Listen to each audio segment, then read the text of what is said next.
عبد المطلب نے اپنی بہو سے پوچھا کہ اب جہاں جاتی ہو وہ گلیاں خوشبودار ہو جاتی ہیں، کون سی خوشبو استعمال کرتی ہو؟ عرض کیا کہ جب سے میرے بچے کی امید ہوئی ہے، بغیر خوشبو کے میرے جسم سے خوشبو گلیوں کو معطر کر رہی ہے۔ میرے محترم علماء کرام اور طلباء، رسول پاک صلی اللہ علیہ وآلہ وسلم کی پیدائش سے پہلے خانہ کعبہ کے اندر 360 بت بنے ہوئے تھے۔ لوگ خانہ کعبہ کا ننگا طواف کرتے۔ رسول پاک صلی اللہ علیہ وآلہ وسلم دنیا میں تشریف لانے کے بعد یہ سارے اندھیریاں روشنی میں تبدیل ہو گئی۔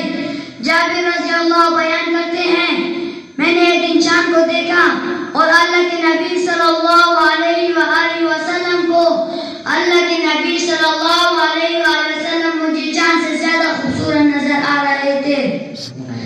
حضرت علی رضی اللہ بیان کرتے ہیں، میں مکہ کے پہاڑوں سے گزر رہا تھا، ہر درخت اور پتھر سے صلاۃ و سلام کی آواز آ رہی تھی۔ قیامت کے دن ہر نبی کہے گا نفسی نفسی، موسیٰ علیہ السلام کہے گا نفسی نفسی، یوسف علیہ السلام کہے گا نفسی نفسی، عیسیٰ علیہ السلام کہے گا نفسی نفسی۔ ہمارے پیارے نبی حضرت محمد صلی اللہ علیہ وآلہ وسلم فرمائیں گے امتی امتی۔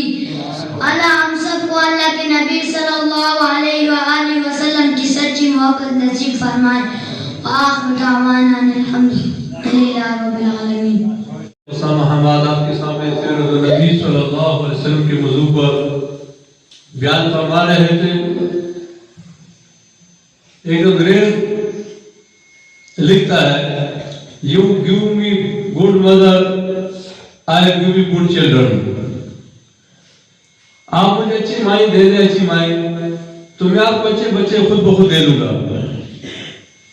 کسی زمانے کے اندر جب مائیں بچوں کو دودھ پلاتی تھی، جو ہمارے یعنی مستورات بیان سن رہی ہے وہ بھی متوجہ ہو کہ پہلے زمانے کے اندر جب مائیں اپنے بچوں کو دودھ پلاتی تھی تو ساتھ قرآن کی تلاوت کیا کرتی تھی، اور ہر ایسے کام سے بچتی تھی کہ جس سے بچوں کی دینی تربیت متاثر ہو۔